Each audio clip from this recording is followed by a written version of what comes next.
All right, well, we have a very special video coming for you this week. I'm Father Sean Wilson. This is Father Michael Willig. So you all know that, though. You know us, hopefully, if you're watching this. But this upcoming Sunday, in just a couple days, or I guess Saturday evening also, is the first Sunday of Advent. And so we got a new book in the pews, and we just wanted to give a little bit of a heads up, a little bit of an oversight, because, well, Father, this has been a long time coming, hasn't it? Yes, it has. Yeah. Yep. At least since I've been here. Yeah, I mean, it feels like we're pushing the ball over the hill. So it's been a lot of energy, discussions to kind of get to this point, and so this is kind of the rollout, or I guess another piece of the rollout. We've talked about it, we've announced it, it's been in the bulletin, but figure one last video can't hurt. So if you remember not about 2 years ago, but really 2 years ago, we started using the Ignatius Pew Missal. This here was in the pews, and just noticed a few things that have been less than ideal, I guess you could say. One is that, well, we throw it away every year, right? We get a new one, we recycle it, and then just seems like that's a lot of paper, a lot of resources, and some money buying new ones each year. Also, the number of hymns weren't quite up to what we were hoping for. When we made the decision a couple years ago, it seemed like it'd be enough, but after 2 years of using it, realized not quite. So not quite enough hymns in here for everybody to use. A lot of good options and some new hymns that I know we got to use, which that's kind of fun.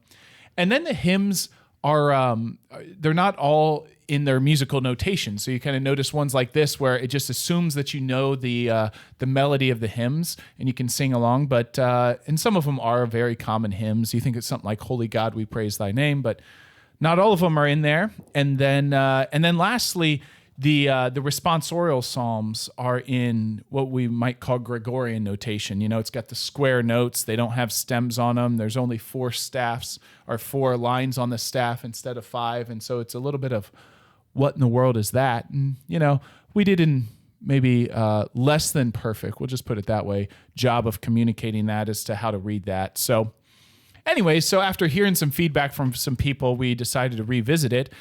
And that was right about the time that you were assigned to these parishes, huh, Father? That's right. That's right. Yeah. Yeah, so then from there, we got together a group, a little commission, music committee, to kind of explore what we could do, what would be a better option, really, a better solution. And so over the course of several months, we looked at several different options. Some were like, you know, kind of your annual subscription hymnals like that. And some were more robust, like this one we're going to talk about here in a minute. And so eventually we decided, you know, we had a lot of criteria. What kind of hymns are we looking for? You know, we certainly wanted something with more options than the Ignatian Pew Missal, and something that would have a good variety for us.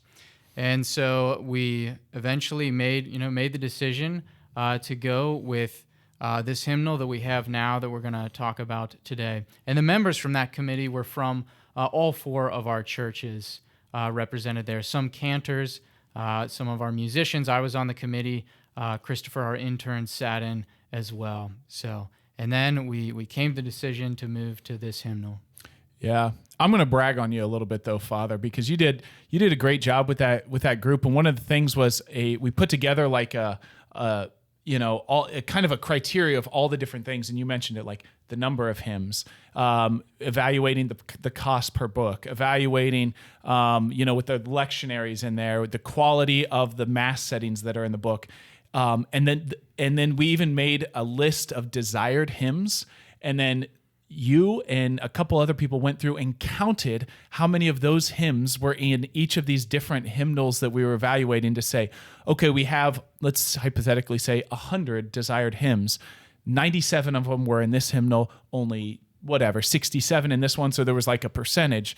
Of course, it wasn't as easy as 100, so the math wasn't quite that easy. But you did a bang-up job on that. And just seeing the raw numbers, I think, was super helpful for the committee. So give yourself a pat on the back. So, he just did a great job with that. So we decided on this St. Augustine hymnal. And right before we started filming, it was asked, why'd they call it the St. Augustine Hymnal? And we had roughly 30 seconds to spitball. So if this is why the publisher decided on this or not, well, this is just our spitball. St. Augustine had a whole lot to say about music and about what music and singing does for the soul. And it's commonly said that St. Augustine said, singing is praying twice. Now, whether or not he said that is an open discussion, but so St. Augustine has a whole lot to say about music. So anyways, we've decided upon this. It'll be in the pews this upcoming weekend for you at the church, and really excited about it. And a couple things, we're just going to kind of touch on a couple highlights. First of all, noticeable thing, hardback, right? So this isn't a flimsy paper thing. This has got a hard back to it. So hopefully it'll last years. It won't just be used one time and then be done with it. Also, with just the publication, check this out, ribbons, right? You see our books for Mass that the priests use have ribbons so that we can mark our spot. Well, you get to imitate us or anybody else who uses ribbons in their books. So they're ribbons to hold places. And that's actually going to be kind of important with the readings. So you may know this, you may not. Our Sunday readings are on a 3-year cycle. So there's a year A, which largely follows the Gospel of Matthew, a year B, Mark, and a year C, Luke, and John gets sprinkled in throughout. And so normally these annual subscriptions only have one set of readings for it, and they line them up with the day. But that won't be the case. So we'll have the entire 3-year cycle are in these books. So when you come in, the top number on the hymn board is actually going to say the page number for the reading. So you can come in, if you like to follow the readings, you like to follow the responsorial psalm, boom, you can put your little ribbon right where it needs to be. The other thing that we really liked with this hymnal is a lot of the other kind of, we call them maybe all-in-one hymnals that have the readings and a very hearty selection of hymns. Some of them don't have the entrance or the communion antiphons there. So these antiphons are ones for the entire church that get assigned with the feast day. And so those antiphons are actually in these sets of readings, which is a really nice feature. They're not set to musical notation like they are in the Ignatius Pew Missal, but just the fact that they're here is really good, and we can set them to a simple tone, and maybe people will be able to follow along and sing with them. So that's the lectionary. So it's a big hearty part of kind of the last third of the hymnal is going to be the readings for Mass, and so when you come in, you can look up at the hymn board and see what page to go to for the Mass reading. So that's one important feature, but there's probably other ones that people are going to be excited about. Yeah, so another great benefit with this Augustine Pew Missal is or the Augustine Hymnal rather, is the amount of hymns. So there's over 600 hymns in this book. Many of them are certainly very familiar, but also the text of the hymns or the translation is a much more familiar translation than, you might think of the Pew Missal, for example, had some Old English, familiar hymns, but they were in Old English. So there's a lot of like these and thous and even some didsts, whatever that is. But anyway, so this has a more familiar text, more familiar language, certainly a much larger selection as well. And when we put this committee together, when we kind of went through the objective criteria, as Father Sean mentioned, this hymnal actually had the highest percentage of preferred hymns out of all the other similar hymnals that we looked at that included, both the lectionary, the antiphons, and some of the other criteria that we thought would be very important for our parish. And so this was the overall best pick for us.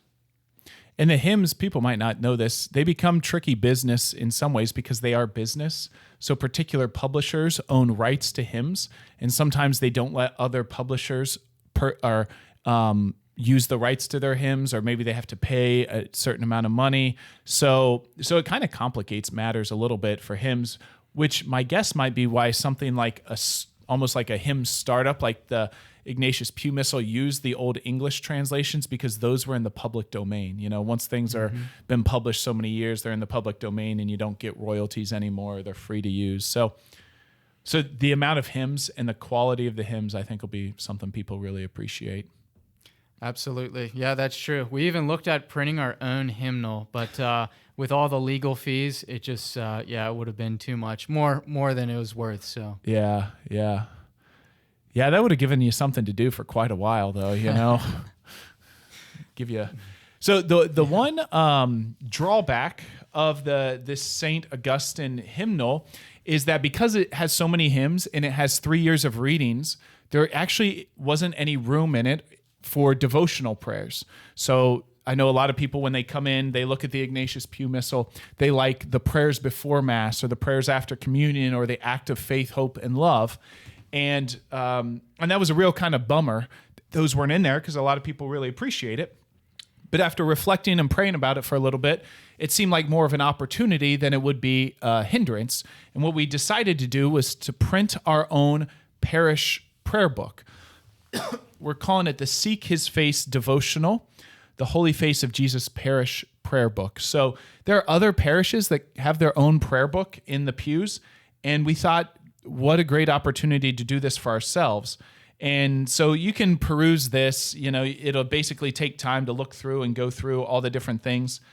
A couple things that are in ours that I haven't really seen in any other parish prayer book is the helps for meditation. So there's helps for Lectio Divina, like how do you meditate upon sacred scripture? So there's a page 16 has some guides for that. Or even there's a section about relational prayer. How do we pray talking to Jesus as if we would a friend? And you can sometimes call that praying like a pirate. That's on page 17. I'll let you figure out that one for yourself. Arr. Then there's helps for praying for forgiveness with somebody. If you realize there's somebody in your life that you need to forgive, or praying for healing in different things. So guides to the rosary, how to make an examination of conscience, preparing for confession, the two things I really love, a litany for masculine maturity and a litany for feminine maturity. So those are just really great things. And then different prayers, praying for a greater respect to life, or praying for our priests, praying for our pope, all of those different things. There's a prayer for one's spouse. So super excited about this, helping people grow in love of God and of this incredible life of prayer that the Lord gives us. So any other thoughts, Father?